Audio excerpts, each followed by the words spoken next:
Chris Oatley's ArtCast, episode 74, an interview with Pascal Campion, part 1.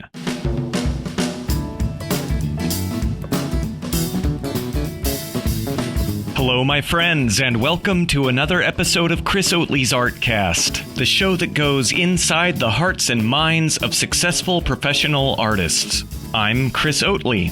I was a visual development artist at Disney before I quit to start my own online art school, the Oatley Academy of Concept Art and Illustration. Find more art instruction and career advice from some of the most inspiring voices in animation, games, comics, and new media at chrisoatley.com. That's ChrisOatley.com.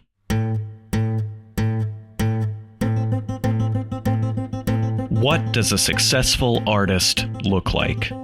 Some of us define success by the size of our fan bases, the popularity of our best clients, and the amount of money in our bank accounts.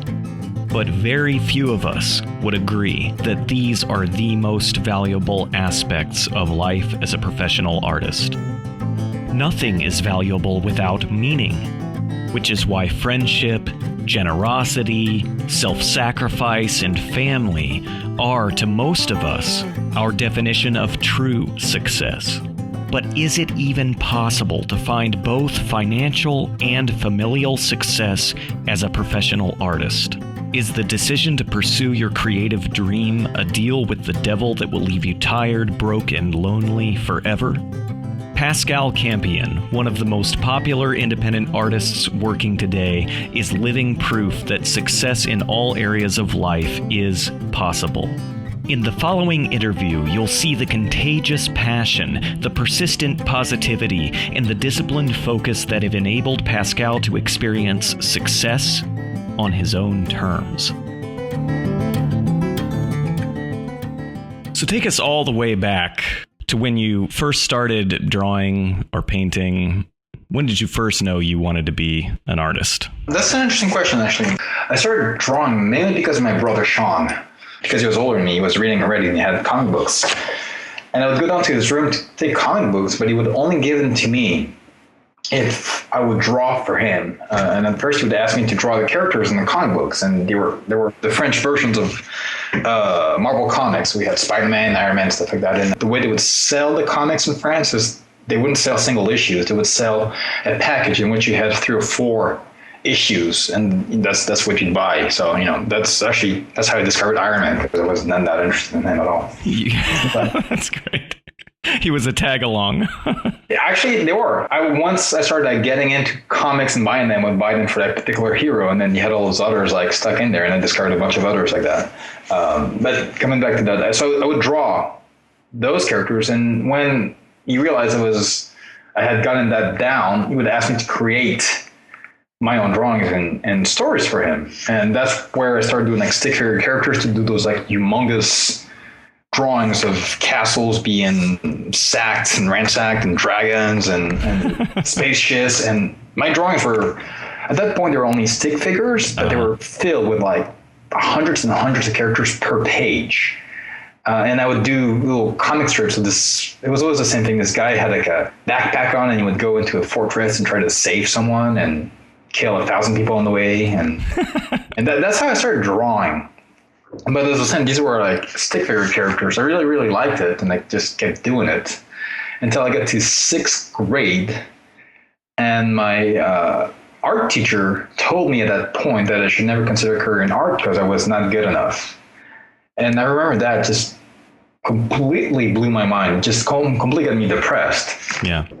And it's been such a huge event in my life, because I was already starting to think, I would like to do drawing for the rest of my life. I would like to draw for comic books. I would like to draw either Marvel comic books. I was a big Marvel comic book fan, which, although I was in France, I was really big into that. But I was also into Asterix and Obelix and all the French graphic novels we had.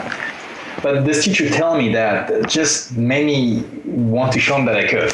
Basically, he kind of did reverse psychology on me, and it worked.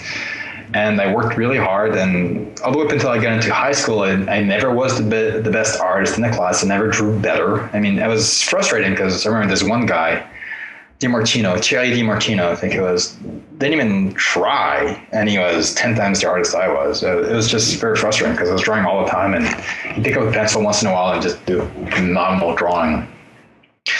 And then I got into high school, and the first year I was still struggling. The second year I met this guy, Rashid, who became my best friend, and he drew this just as much as I did, and together we drew and kept drawing during class, after class, at my house, and anywhere we could, and I got better, and then from there on it was better and better. And then after high school, I had a bit of a period of limbo for a few years, and then I got into this art school, and that's the beginning of my artist career.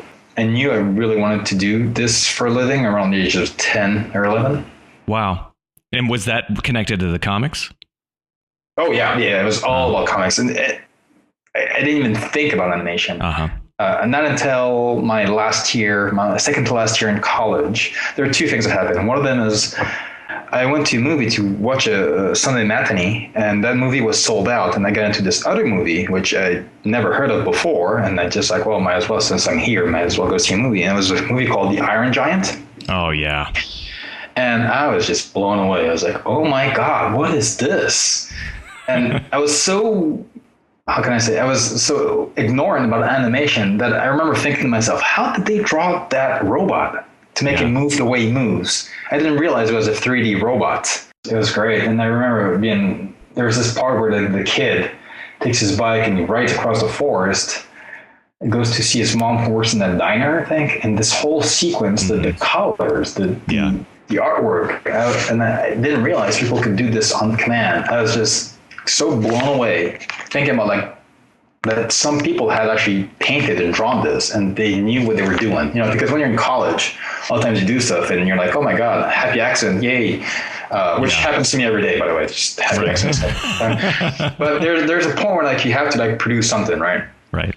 And I was thinking, my God, those guys were able to do that. And it was just phenomenal. So that's when I was starting to think, wow, animation can be really cool. Mm-hmm. But it wasn't about animating. It was more about painting the backgrounds or doing storyboards. And that's really when my first interest in animation happened. And then that was art school. That was art school, yeah. And then I spent a year in Boston as an exchange student from the school I was to, and I had a few classes on animation there, which was interesting, but very. It was more like an introduction to this is what animation could be. And you had 1,000. The guy who was giving the class was only a semester. It's a great guy, Nigel something, really, really, really sweet guy, very, very good too. But he couldn't really do anything else but just show us stuff. No one was really that motivated to work. And that's when I was there. I got my first job. It was a really funny story. I got my first job in an animation company there called Tom Snyder Production, because one of my friends, Max, took my drawings and showed them to his art director without me knowing. And they apparently liked it enough to ask me to come in and interview. And after school was done, instead of going back to France, I started working over there, and I worked on the whole season of a show called, what was it called? Science Court. It was the same company that did Dr. Katz back in 1999. After that, I got back to France, really liked what I did, and when I graduated, the next year I came to the States and seriously got into it. Wow. You had an interesting art school experience in the sense that there was a lot of, it was very heavy on theory. Yes, we actually had no technical classes to speak of, or none that were part of the courses. You could take live drawing classes if you wanted to, but they weren't part of our curriculum, and a lot of times they would conflict with other classes we had. Our art school was all about storytelling, or my section, the illustration section, was about storytelling, not about drawing, because some people would get into this class and did not know how to draw, and by the end of the school, they still didn't know how to draw. It didn't matter, because what the teachers were more interested in was for us to understand what were mechanisms of narration, how to tell a story in one image and a sequence of images, how to lead the reader's eye, and how to become authors, really.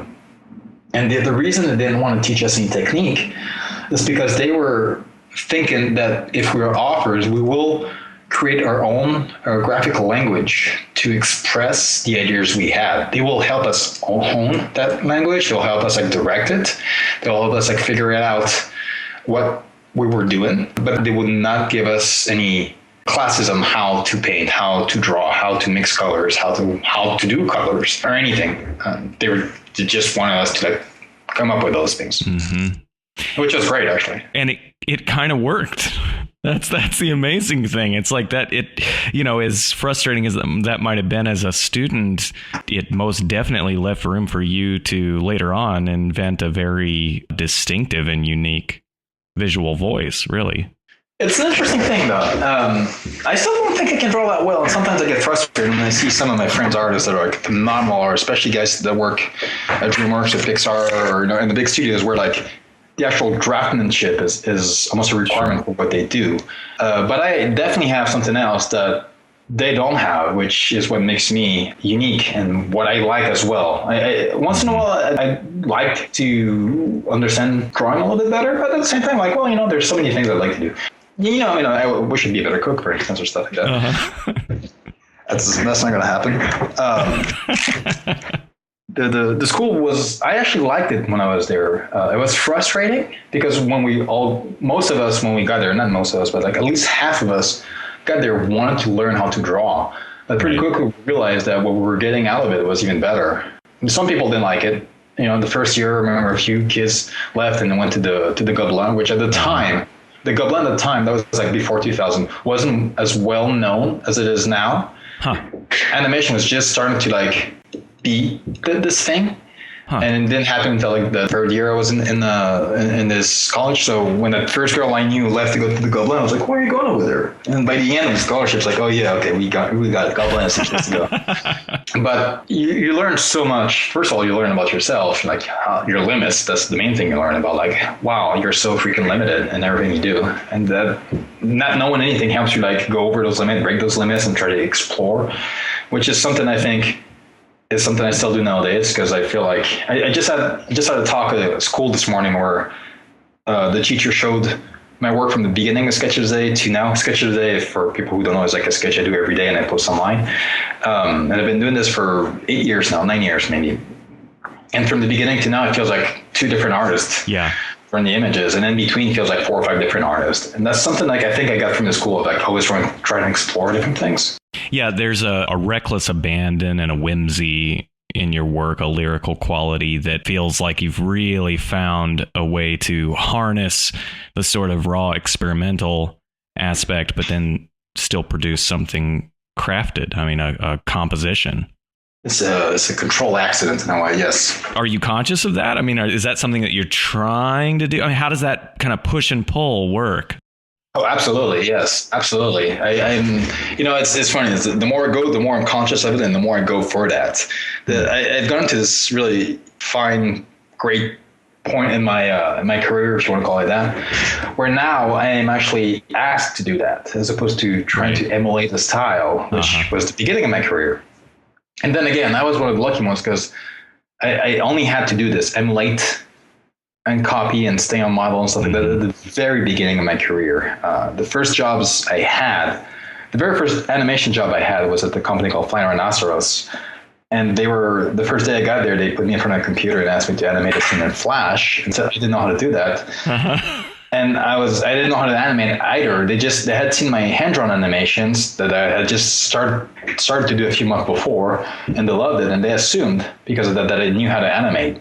And when they put me in front of the computer, I had no idea what to do, like literally zero idea. Someone had to show me how to actually use that particular. I mean, I knew the software, I just didn't know how to use that the way they were doing it, which was like moving pieces as opposed to drawing. And then when I was in my animations, the eyes were going way off the head, and the nose and things like that were just like moving around. And that was fine for me because I was getting the point across. But for them it was, oh my God, you can't do that. You have to stay on model. You have to like keep the characters like really straight, and your animation has to have like an anticipation, a recall. You can have that many more frames in between. And I was like, oh my God, I hate this.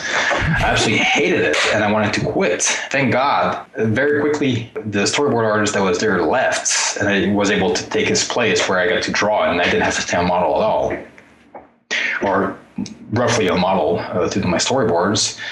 And that was great. But what really happened is 2 years later, I worked at this company called Bent Image Lab in Portland. And they actually asked me to work with them because my style was so loose and so energetic. And that's what they were asking me to do. And my main job there was to do animatics for commercials. And every day I had to like do a 30-second commercial, fully animated, fully timed, with products insertions and stuff like that, which I absolutely adore doing. But it was long hours of work. At the time I was so young, I didn't really care that it was commercials. Actually, I liked the fact that it was commercials because the schedules were so much shorter. It was 6 weeks and you were done. But it was like 15 hours a day, and I learned so much. I knew about telling stories, but that's really where I focus on how to tell a story efficiently, rapidly, get the ball from A to B to Z, and just make sure that the person who was watching understood what I was trying to say. Yeah. And on top of that, I learned what's even more important, that the idea of quality work varies greatly from a client to an artist to a non-artist. And that's something that really, really, really helped me with my artwork in general. And what do you mean exactly by that? Well, everybody sees art differently. As an artist, your personal art, you always tend to like dislike your art because you see what you could have done, or you see your limitations. But people who are not artists and see your image for the first time, they don't have any idea of your limitations. They just take it for what it is. And a lot of times they don't. The way it looks comes second. The first thing they see is if they understand the image. If they understand that you're already like 80% of the way there. If it's pleasing to the eye, it's like, wow, you hit a home run. If for clients, it's even different. And for clients is, well, in this frame, my product is not placed. Oh my God, this is horrible. You have to change that. It doesn't matter if the character is just a stick figure. If it's like a fully rendered Michelangelo, they really couldn't care less about that. And that was such an eye-opener because all of a sudden I realized, oh my God, I could literally do stick figure animations and they will do it. And actually I did. I did some of those Ralph's commercials with stick figures and they loved them. And I did tons of those.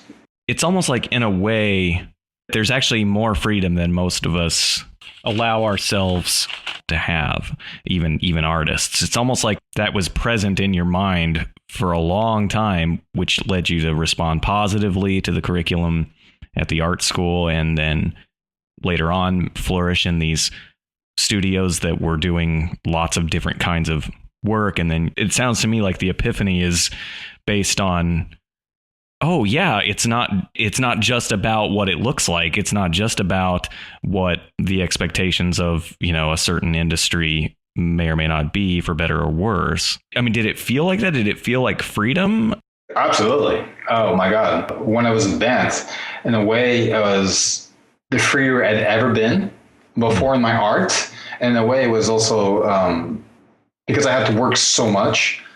I was like, oh, I'm kind of like stuck here as well. Not stuck in a bad way, just more like, well, it's still work because I had to put in so many hours. And also, I have to say, when I was younger, I did like doing that. I did like working the, all nights and on the weekends and stuff like that. It was very unhealthy, which later on I realized and kind of changed my life around quite a bit. Yeah. But I did love that. And to be honest, actually, every other job that I've had after that I screwed up was because of the limitations I was putting on myself rather than the clients putting on me. Typically, they came to me because of what I did. And sometimes I was thinking, oh my gosh, I have to do this better. I have to do this better. And in my head, better was something I had already seen. And when I tried harder, I was actually getting stiffer on some of those other jobs. And I did screw up some jobs that I should not have screwed up. And most jobs that have been done really, really well with were the jobs where I didn't care. And not in a mean way, more like, well, this is like a small budget, stuff like this. Let's just have some fun. It doesn't matter. And it turns out that this is the best work ever.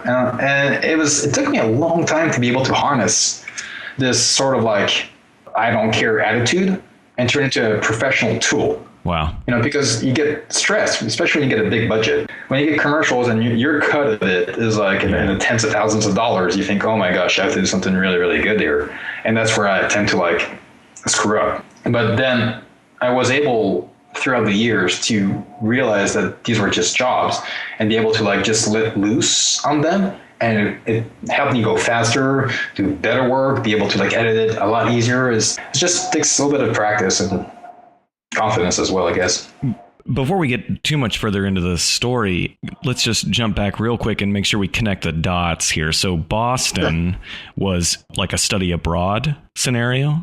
Yeah, 1999. I was 1 year at the School of Museum of Fine Arts.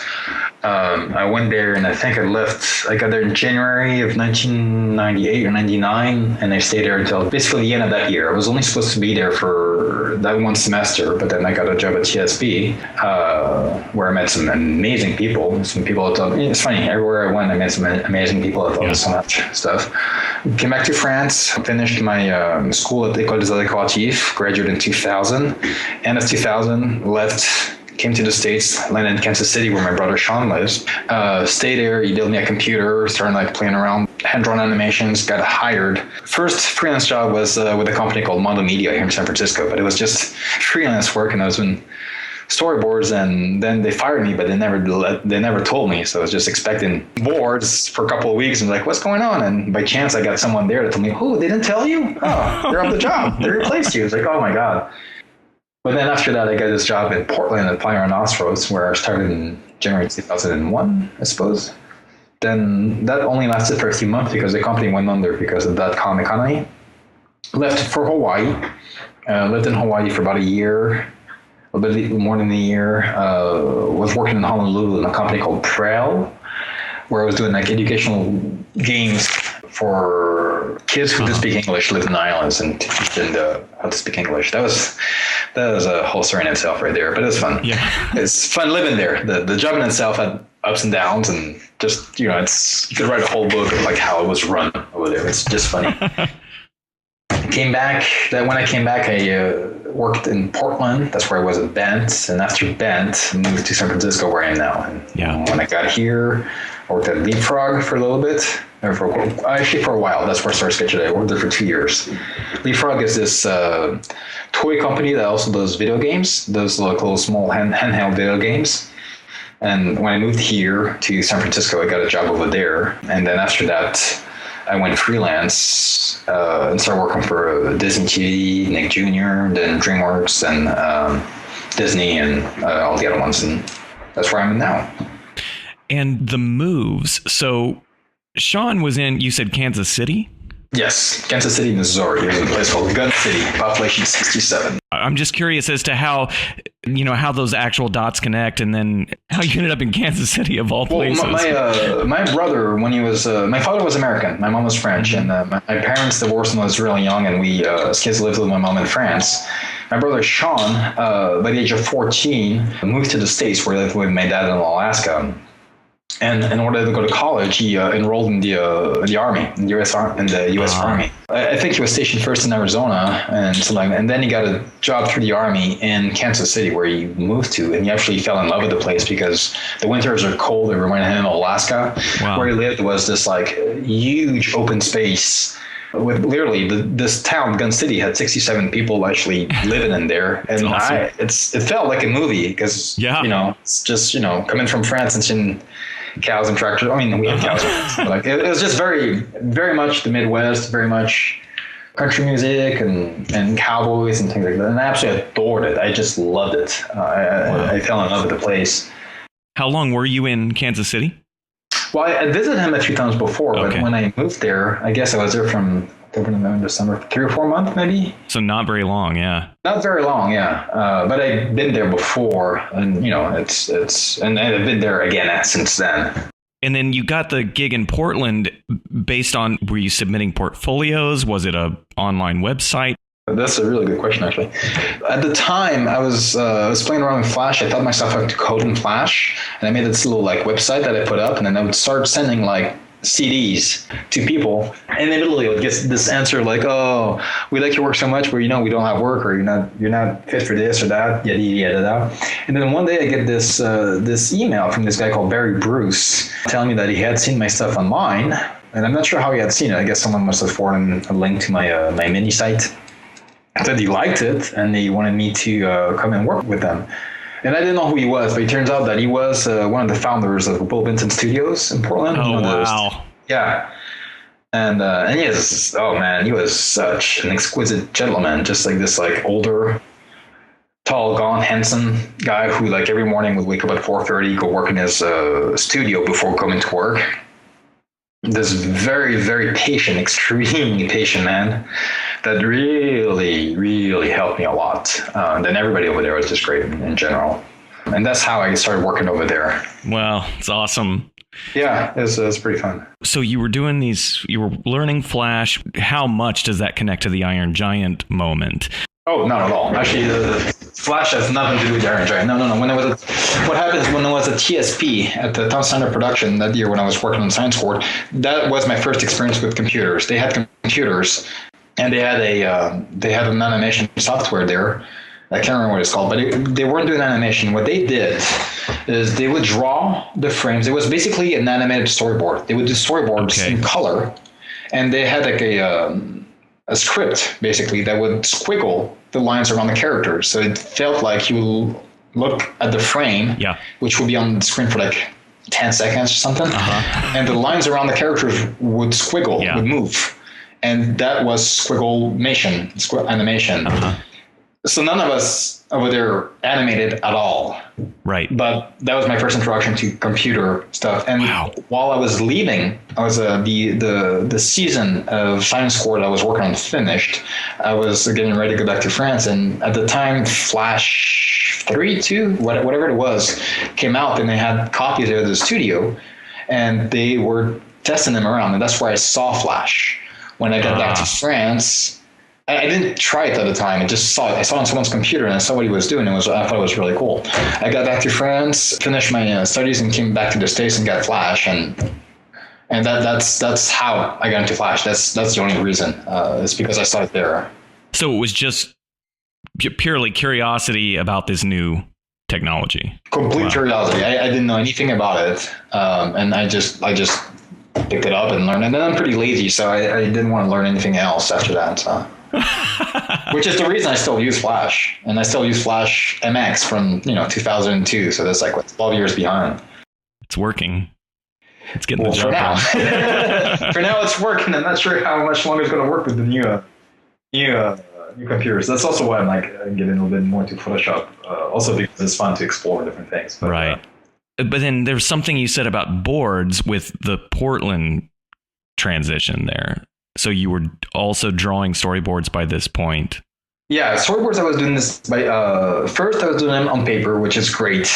I remember I was able to board a whole 5-minute cartoon in one day once, which was amazing. It was so much fun. Wow. Then I started doing animatics there, and then after that, the company folded, and I went over to Honolulu, where everything I did over there was digital. It was all Flash illustration. And then when I moved back to Portland after that, I started at Bent, where I was primarily doing Flash animatics and storyboards and stuff like that.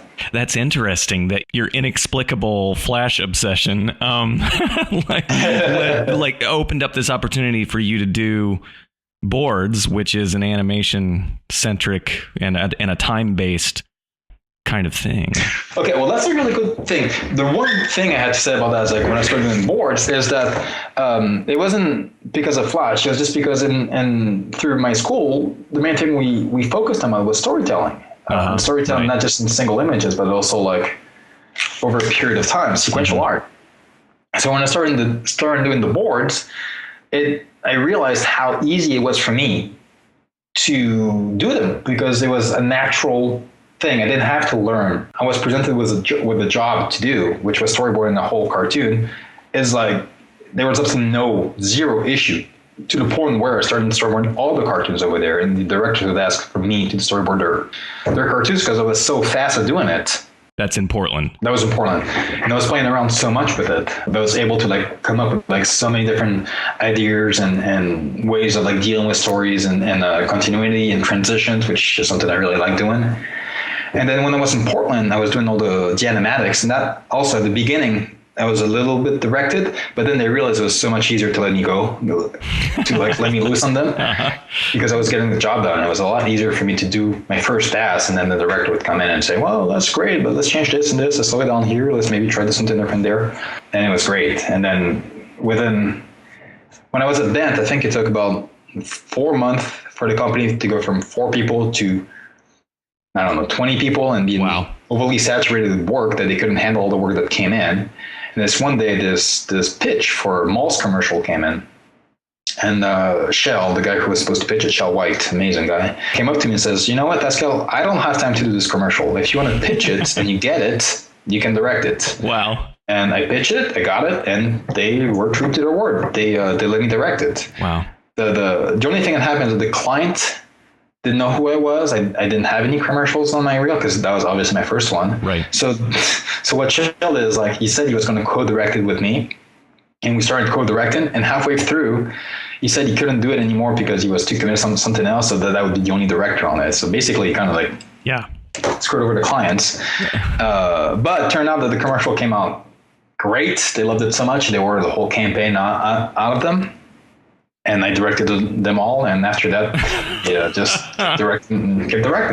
Man, that's great. You know, those guys, I mean, they worked really, really hard, but they were extremely good about helping me and people around them just grow. That was amazing. They love teaching.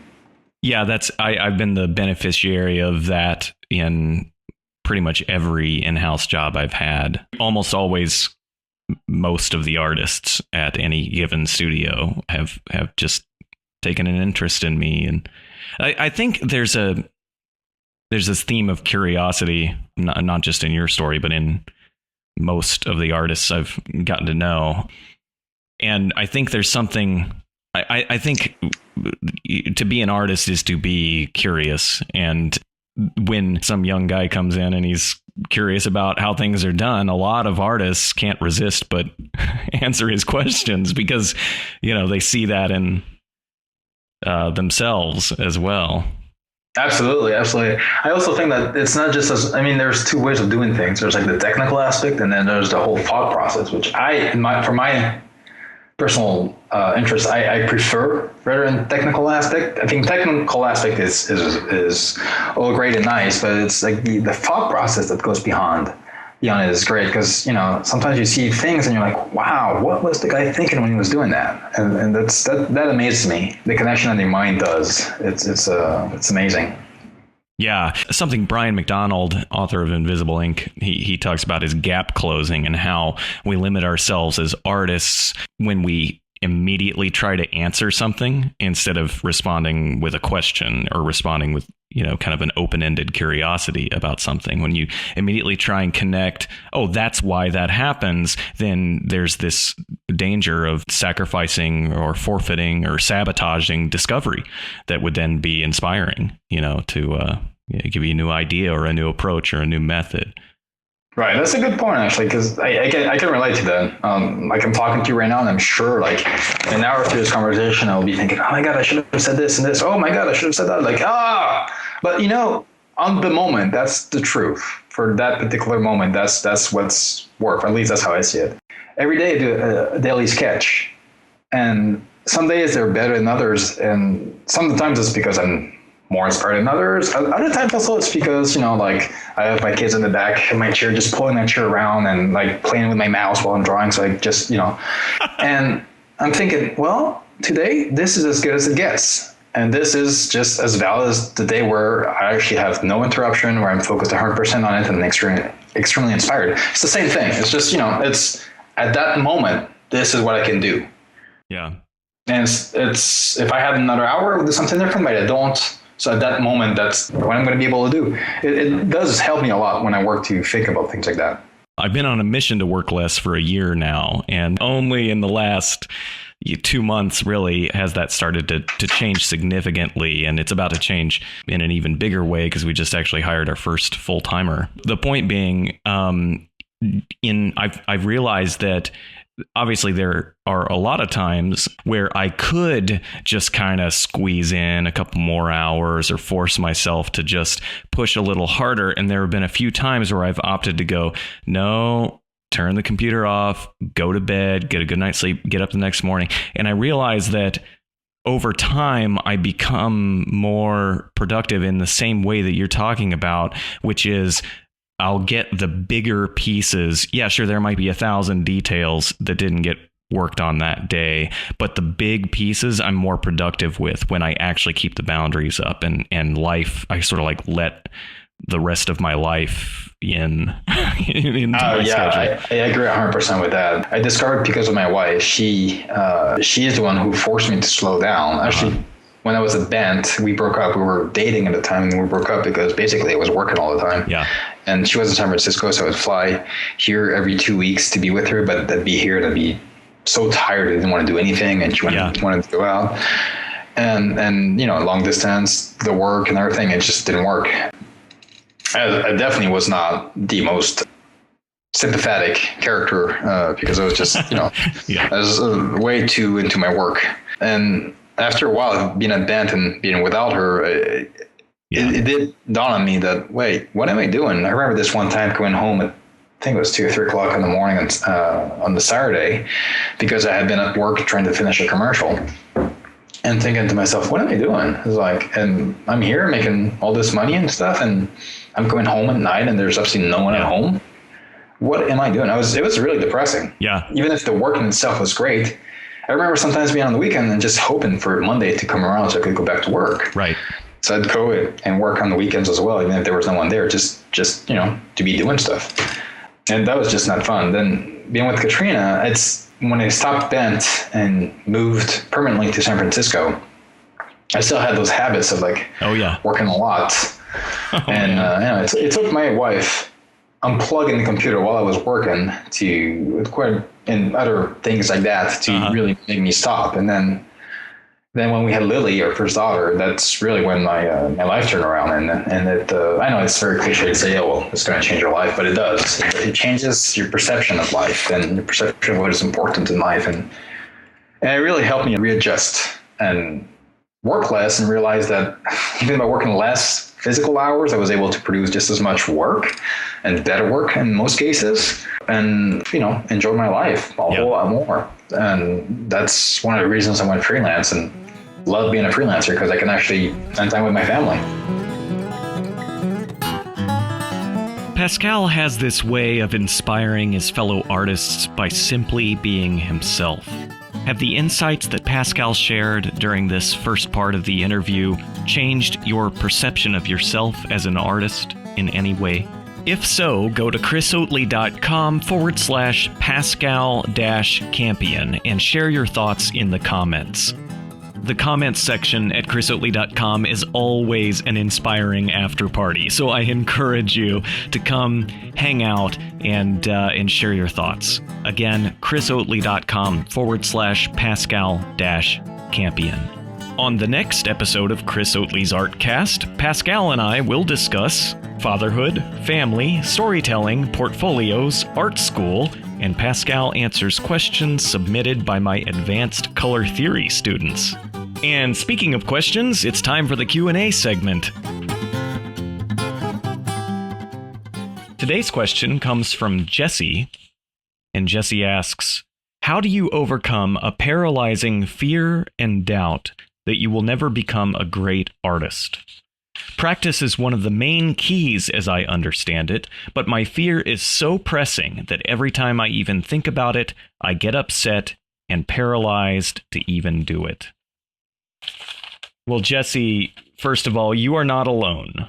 And that's important to keep in mind. I don't know a single successful artist who hasn't struggled with fear and doubt at some point, and most of them struggle with it at various points throughout their artistic journey.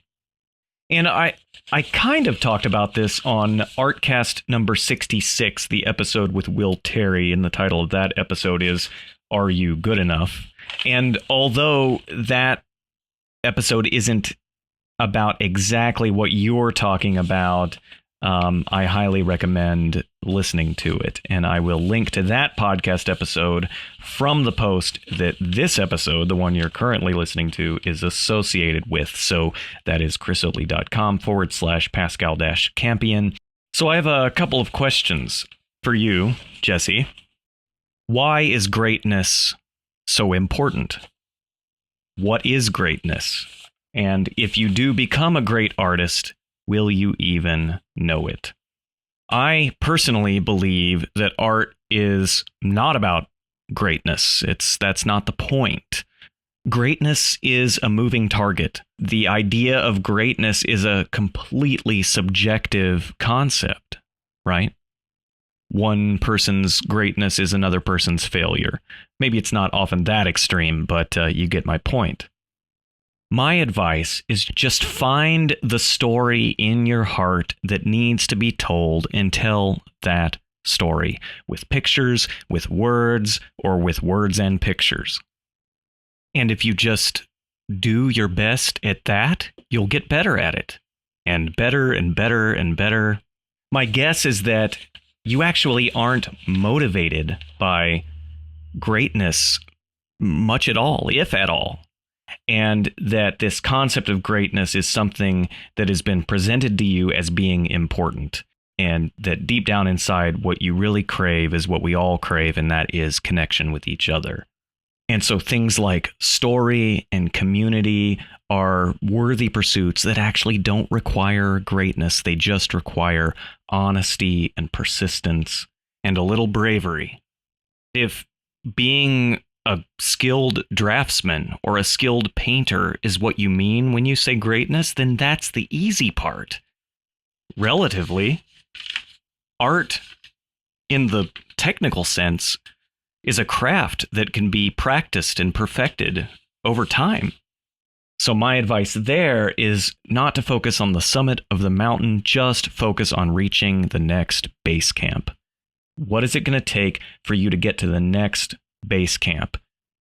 Is it an online course? Is it reading a book? Is it forming a circle of trust on which you can rely for accountability and collaboration and critique? So yeah, just focus on the next base camp. Don't worry about the summit of the mountain. I know this doesn't completely answer your question. I don't expect it to, but what I do hope it does is provide for you some healthy perspective that will reduce the overwhelm and keep you focused on what I'm assuming is the thing that actually matters to you. And thank you, Jesse. Thank you for being vulnerable. Thank you for taking a risk and sharing such an honest question. I know that, like I said, you're not alone, and a lot of artists struggle with this. So thank you. If you would like to submit a question for the Q&A segment on the podcast, head to chrisoatley.com/contact. If you are an intermediate digital painter or a beginner who likes to learn quickly by being thrown into the deep end, then I encourage you to enroll in the very first digital painting course offered by the Oatley Academy of Concept Art and Illustration. In true Oatley Academy fashion, it has a snappy title. It's called The Magic Box: Everything I Know About Digital Painting. In The Magic Box, I will show you every workflow, every technique, every time saver, everything I have developed over my past 8 years of professional digital painting experience, including my time as a visual development artist at Disney. The Magic Box will empower and equip you to paint lifelike human and animal characters, to control color, light, and atmosphere, to achieve a professional level of polish and dimension in your work, to avoid overworked paintings and the flat coloring book look forever, to increase your speed and efficiency with versatile techniques that will work in any painting. And of course, to break through the overwhelm of working in Photoshop. Plus, you'll have access to a huge community of passionate, focused artists with whom you can connect and collaborate. So if you want a clear step-by-step method designed specifically for concept artists and illustrators, head to chrisoatley.com/magicbox and enroll today.